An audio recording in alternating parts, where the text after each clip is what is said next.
Itu tujuannya saya untuk memperkuat batangnya.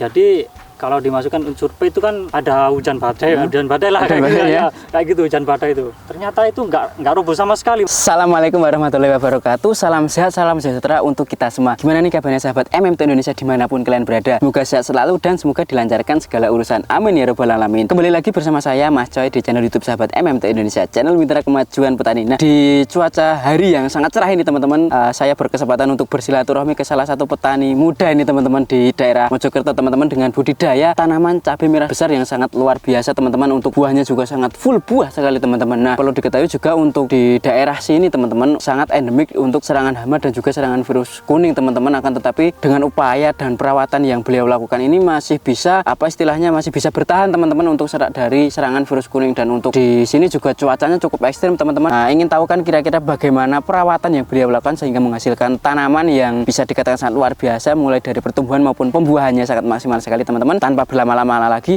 langsung saja kita masuk ke sesi wawancara.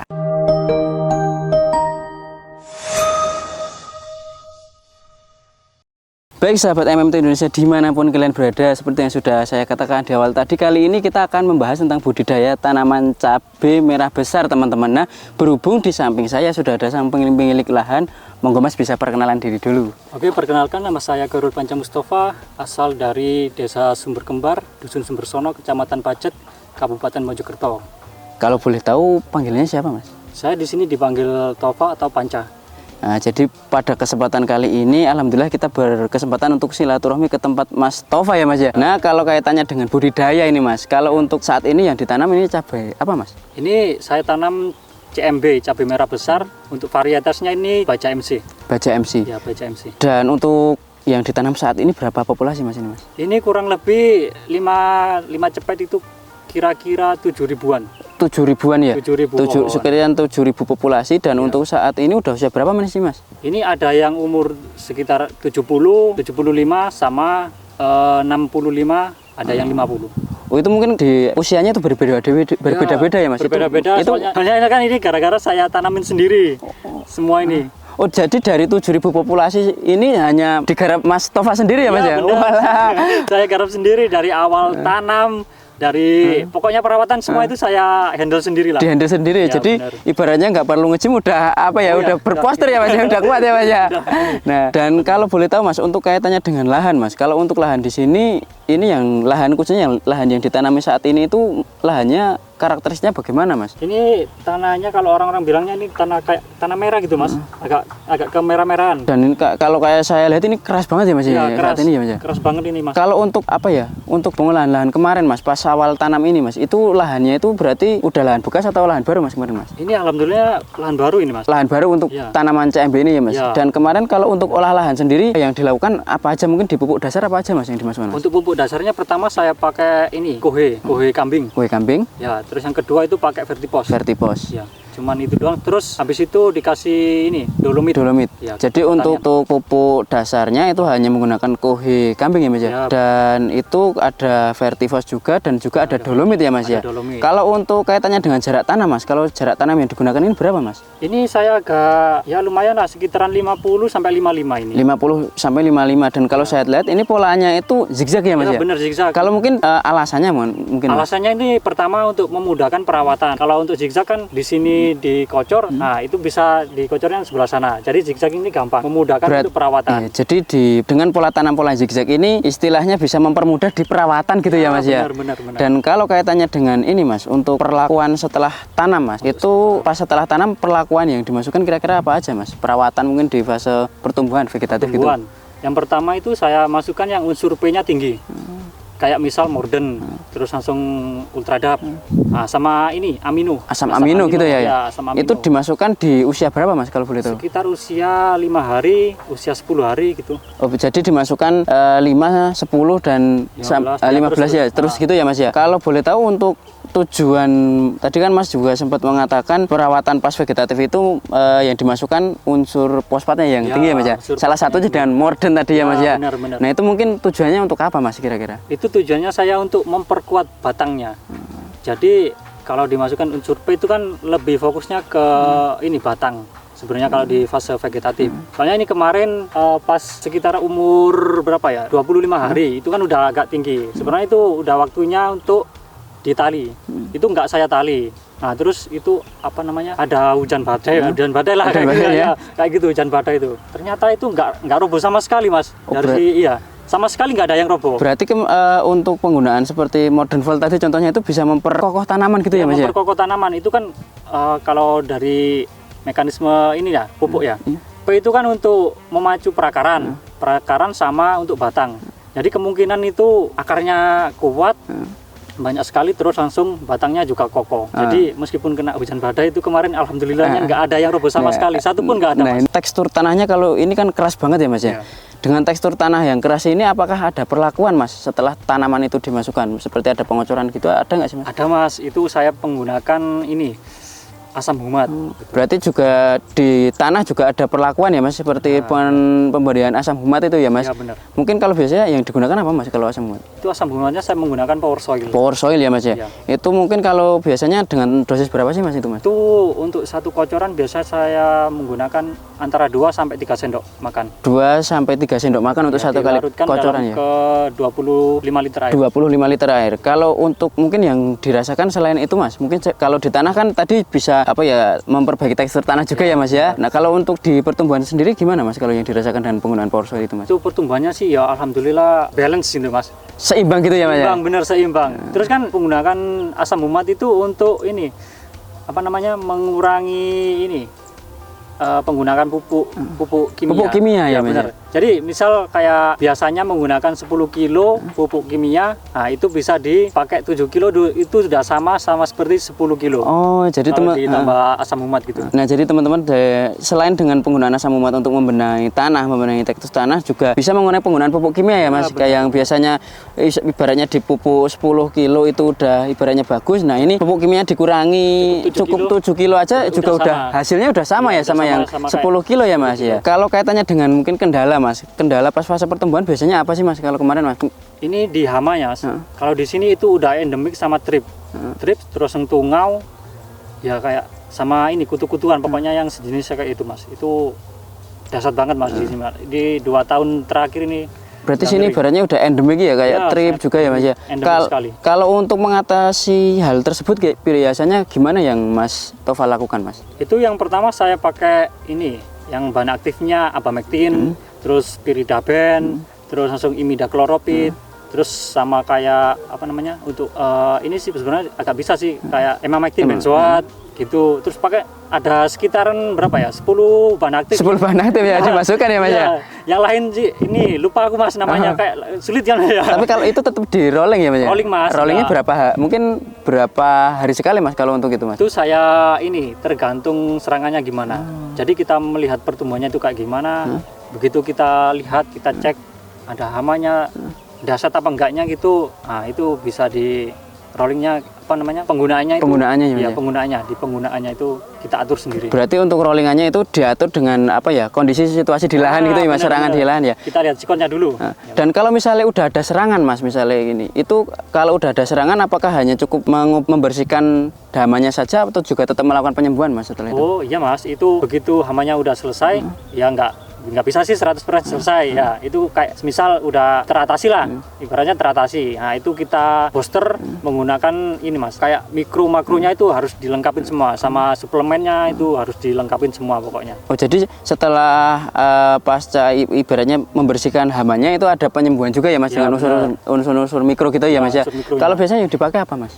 Ini saya menggunakan Vitaron ya mas ya? Vitaron SL itu mas, itu kan untuk hara mikronya itu udah lengkap sekali. Nah itu untuk memacu pertumbuhan yang baru-baru itu mas, penyembuhan. Nah itu sama menggunakan ini asam amino. Jadi setelah terdampak hama itu langsung kayak di booster itu mas. Jadi pertumbuhannya sangat cepat. Ya, cepat. Jadi setelah disembuhkan dengan Vitaron ya mas, ya, itu dimasukkan juga asam amino juga ya mas ya, itu bisa membantu pertumbuhan tunasnya biar cepat tumbuh lagi ya mas. Ya, kalau kaitannya dengan Vitaron mas, kalau mungkin untuk dosis dan juga berapa kali sih mas kira-kira untuk bisa sembuh gitu mas, bisa kelihatan normal kembali gitu mas? Itu pertama saya menggunakan kalau awal-awalan sekitaran 2 tutup. 2 tutup. 2 tutup untuk 1 tangki semprot. Sama aminonya sama sih 2 tutup itu. Premino, pakai Premino. Itu terus langsung kita lihat dulu perkembangannya kan nggak bisa langsung nampak. Kurang lebih kan seminggu. Nah, itu nanti diberi lagi tapi dosisnya dikurangin. Jadi 1 tutup setengah. 1 tutup setengah ya, Mas? 1 tutup setengah. Tapi itu harus rutin, Mas. Rutin sekali, Mas. Itu berapa kali bisa kelihatan hasilnya, Mas? Mungkin, Mas. Kurang lebih 2 minggu. 2 minggu ya, Mas? 2 minggu itu 2 minggu rutin itu bisa kelihatan hasilnya ya, Mas, dari penggunaan Vitaron tadi ya, penyembuhan dan juga ada asam amino ya, Mas. Kalau untuk dari ini, Mas, kalau kaitannya dengan ini kan juga untuk sini endemik juga untuk virus kuning itu endemik nggak sih, Mas? Sebenarnya endemik, Mas. Nah, berhubung ini kan saya ekstra ini, Mas, perawatannya. Jadi ya alhamdulillahnya nggak begitu parah, Mas. Jadi tetap aja ya ada yang kena, cuman nggak separah lain-lain gitu ya, Mas. Jadi untuk teman-teman di sini emang kalau untuk virus kuning juga udah endemik ya, Mas. Ya, tapi dengan perawatan yang dilakukan tadi untuk virus kuningnya hampir ya ada tapi masih tetap bisa berproduksi dan masih sangat minim ya, Mas ya. Terus kalau kaitannya dengan serangan jamur, Mas, untuk serangan jamur dan penyakit itu kalau yang dialami kemarin kendalanya apa sih, Mas? Ini pertama itu dulu saya kena bercak daun. Bercak daun. Tapi langsung, Mas, begitu ada namanya dampak-dampak kayak bercak daun, langsung saya kasih fungi. Kalau biasanya fungi yang dimasukkan apa, Mas, untuk bercak daun? Yang pertama itu kayak ini, Mas, untuk perlindungan dulu. Kayak misal bahan aktifnya kayak Propinep, terus kalau untuk membakarnya ini saya pakai Mancozeb, terus apa namanya, Chlorantranil, Chlorantranil sama terus ini Azoxstrobin, Difenoconazole. Itu juga di rolling, Mas. Di rolling dan itu berapa hari sekali, Mas, pengerollingannya untuk fungisida itu, Mas? Nah, itu sama, Mas, tergantung di sikonnya, situasi dan kondisinya itu kayak gimana. Kalau parah itu saya tiap hari ngerolling. Tiap hari, Mas, itu, Mas? Tiap hari. Itu kalau untuk yang bercak daun ya, Mas. Kalau untuk penyakit lainnya mungkin kalau kemarin yang dihadapi apa aja, Mas, selain bercak daun, Mas? Ini alhamdulillah agak selamat sih, Mas. Agak selamat ya, Mas? Selamat. Kalau kaitannya dengan cuaca gitu, Mas, ini gimana, Mas? Cuaca kan ekstrim, Mas, dari kemarin-kemarin ini. Tapi ya alhamdulillah. Terus kalau kaitannya dengan ini, Mas, kalau untuk di fase generatif, Mas, ya. Kalau untuk fase generatif biasanya yang perawatan yang Mas Tova lakukan biasanya gimana, Mas? Itu di fase generatif saya lebih condong ke ini, Mas, ke kaliumnya. Ke kaliumnya yang tinggi. Pokoknya yang tinggi kalium itu, Mas. Soalnya kan buat ngisi buah, terus langsung buat memperbesar buah, terus untuk apa namanya, warna-warna semuanya pokoknya difokuskan untuk semua ke buah pokoknya. Untuk pertumbuhannya biar ini namanya mengalir ya, Mas, ya. Berarti kalau untuk di fase generatif itu untuk yang difokuskan itu dengan penggunaan unsur kalium yang tinggi ya, Mas ya. Kalau biasanya unsur kalium itu yang biasa dimasukkan apa aja, Mas? Yang pertama biasanya saya pakai ini Kalinet, terus langsung MKP, SOP yang tinggi kalium. Nah, itu biasanya saya rolling. Misal sekarang untuk hari pertama ini ya, di minggu pertama ini saya menggunakan Kalinet. Nah, 3 hari berikutnya saya menggunakan kayak MKP plus SOP gitu. Jadi kita rolling 3 hari sekali. 3 hari sekali gitu ya, Mas ya. Terlihat agak ini ya, Mas ya. Agak runtut berarti ya, Mas ya. Tapi dengan hasil yang seperti ini juga bisa apa ya, istilahnya sangat memuaskan gitu ya, Mas ya. Terus kalau kaitannya dengan penggunaan kalium di fase generatif seperti contohnya Kalinet, itu mungkin gimana sih, Mas, kira-kira manfaat ataupun manfaat penting dari penggunaan kalium seperti Kalinet itu di pembuahan, Mas? Itu kan ini, Mas, kandungannya kalium sama boron, sama ya ada unsur B-nya tapi kan nggak sebanyak kaliumnya ya. Itu untuk buahnya bisa mengisinya cepat, terus langsung untuk boronnya untuk pewarnaannya ya, Mas ya. Boronnya kan fungsinya untuk warna sama rasa sama bau, itu bagus banget. Jadi kalau dengan penggunaan seperti kalium ya, Kalinet ya, Mas, kalium boron tadi juga bisa membantu di pembuahan ya, khususnya bisa di warna ya, Mas ya, warna juga. Dan untuk kalau saya lihat tadi juga kalau saya pegang ya, Mas, buahnya itu keras-keras ya, Mas ya. Nah, itu kan tadi kalau misalnya buah keras kan tonasenya juga insya Allah bisa dapat ya, Mas ya. Alhamdulillah ini. Terus kalau saya lihat untuk buahnya sangat apa ya, ngebrol banget ya. Kalau ngebrol itu bahasanya gimana ya, Mas ya? Sangat rimbun sekali ya, Mas, untuk buahnya ya, Mas ya. Alhamdulillah ini dengan seperti itu ya, Mas. Dan kalau untuk misalnya kalau dari serangan kayak penyakit seperti layu itu ada nggak, Mas, kemarin, Mas, ini, Mas? Ini dari semua ini ada sekitaran 1 sampai 2-an gitu Mas. Dari 7.000 populasi itu hanya 1 yang layu ya Mas ya? Ya. Itu kalau boleh tahu kalau untuk mengatasi layu itu biasanya bagaimana sih Mas perawatannya Mas? Itu atau pencegahannya gitu Mas? Ya tadi Mas, Iya. imunitasnya itu Mas. Kalau imunitasnya tinggi kayaknya gak gampang terserang lah Mas, kayak gitu. Kalau untuk ini pencegahan ya bisa kita menggunakan apa namanya yang kayak trikoderman gitu Mas. Berarti ini juga kemarin di awal juga sempat memasukkan trikoderma juga ya, Ya, Mas? sempat. Kalau biasanya yang dimasukkan biasanya merek dagangan apa sih Mas? Kalau Ini saya menggunakan Biosigma. Biosigma ya Mas ya? Biosigma. Itu kalau untuk bisa alhamdulillah kalau di samping untuk pencegahan layu tadi juga untuk imunitasnya juga dijaga sehingga untuk yang layunya juga sangat minim ya Mas ya? Ya, dari 7.000 populasi hanya ada 2 tadi ya Mas ya? Ada 1-2 loh. 1 atau 2 ya Mas ya? Itu kan sangat. Itu pun karena nggak sehat Mas. Tubuhnya itu nggak sehat. Emang nggak sehat itu. Jadi kayak gampang terserang itu Mas. Nggak normal kayak gini Mas. Itu memang dari tumbuhannya nggak normal. Nah dan kalau untuk hasil yang hasil tanaman yang saat ini Mas Tova hasil kan kira-kira gimana Mas? Kesan apa ya istilahnya udah puas atau belum gitu Mas? Ini sudah termasuk alhamdulillah sangat-sangat puas. Sangat-sangat puas ya Mas dengan hasil yang sampai saat ini ya Mas ya. Iya. Dan kalau kaitannya dengan ini Mas, kalau menurut Mas Tova sendiri seberapa penting sih pemberian nutrisi untuk tanaman sih Mas? Itu sangat penting Mas. Soalnya kalau nutrisi itu kan ibarat kata itu kayak makanannya itu Mas ya. Kalau misal kalau orang itu Mas ya kalau nggak dikasih makan gimana mau sehat sih Mas ya? Gimana mau kayak bisa gemuk, bisa pokoknya intinya kesehatannya itu loh Mas. Ibaratnya kayak kita gitu ya Mas ya? Ya benar, ibarat kayak gitu Mas. Jadi pemberian nutrisi itu juga sangat penting untuk dimasukkan di tanaman ya Mas, karena itu mungkin sebagai makanan tambahan ya, Pak. Sama halnya dengan kita juga perlu makan, tanaman juga perlu vitamin juga ya Mas kita. Nah sama halnya dengan tumbuhan gitu ya Mas ya. Benar. Dan kalau mungkin untuk terakhir ini Mas, adakah kata-kata ataupun motivasi ke teman-teman petani di rumah Mas, monggo Mas? Apa ya motivasinya? Mungkin ketemu sama teman-teman petani muda Mas. Ya mari kita mencoba untuk kita terjun ke bidang pertanian. Itu menurut saya sangat potensial sih untuk sekarang ini. Soalnya kalau dilihat-lihat dari per desa atau per dusun atau per kecamatan bisa dihitung berapa sih yang terjun petani-petani muda yang terjun di bidang bentar Mas ya. Terjun di dunia pertanian gitu ya. Ini bisa kita lihat untuk di daerah lah, pokoknya di daerah, di desa itu bisa kita lihat pemudanya yang terjun di bidang pertanian itu kayaknya hanya 0, berapa persen gitu Mas. Bisa dihitung lah, bisa dihitung jari. Jadi kita kita cobalah kita beralih ke bidang pertanian itu. Nah, itu kayaknya sangat potensial Mas.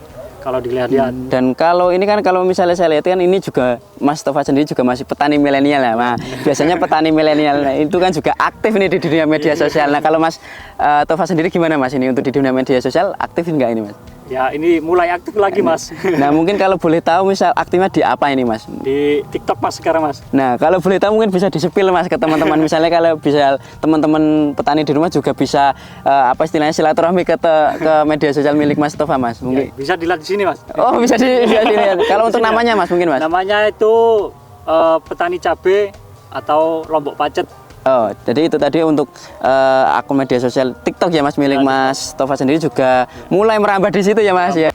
Untuk apa ya? Untuk ibaratnya untuk selingan gitu ya Mas ya. Benar. Itu di apa Lombok Pacet ya Mas ya? Pacet, atau petani cabai gitu ya. Nah nanti juga bisa silaturahmi berkunjung untuk ke channel TikTok milik Mas Tova teman-teman. Nah mungkin itu tadi teman-teman yang dapat kami sampaikan dari budidaya tanaman cabai merah besar milik Mas Tova selaku petani milenial, salah satu petani milenial dari Mojokerto ya Mas ya, dari Mojokerto. Nah semoga mungkin yang Mas sampaikan tadi bisa bermanfaat Mas kepada teman-teman di rumah dan juga bisa bermanfaat kepada Mas Tova sendiri, khususnya bisa menjadi amal jariah buat Mas Tova. Dan kami doakan untuk hasil panennya ini besok bisa melimpah Mas ini Mas. Untuk harganya juga bisa stabil dan untuk segala urusan di dunia pertanian juga bisa dilancarkan seterusnya. Amin. Nah, mungkin itu tadi teman-teman yang dapat kami sampaikan. Semoga yang kami sampaikan tadi bisa bermanfaat kepada teman-teman di rumah. Dan kalau bermanfaat jangan lupa like, komen dan subscribe untuk tidak ketinggalan informasi dari kami. Sekian dari kami. Wassalamualaikum warahmatullahi wabarakatuh.